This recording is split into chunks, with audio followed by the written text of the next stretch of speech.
This is why you should always be careful who you let around your kids. This is 6-year-old Belle Fonanetelle, who lives in Louisiana.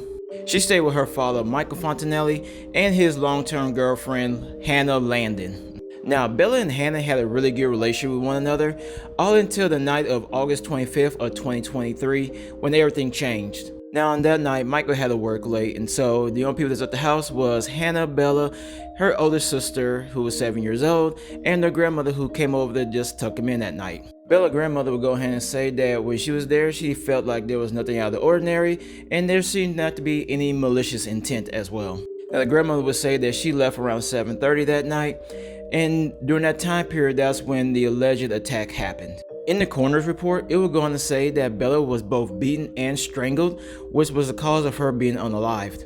And here's the thing, it didn't end there either.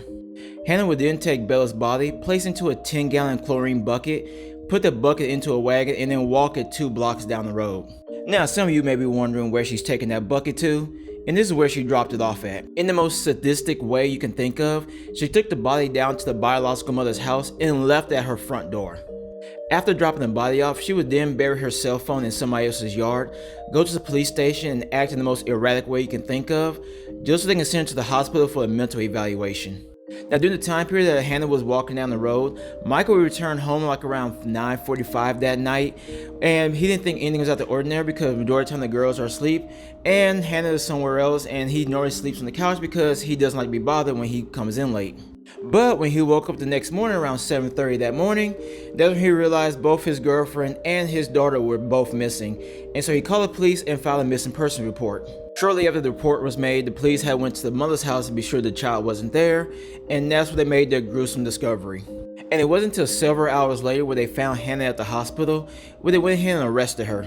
But the thing about this case is that this is not Hannah's first angry outburst.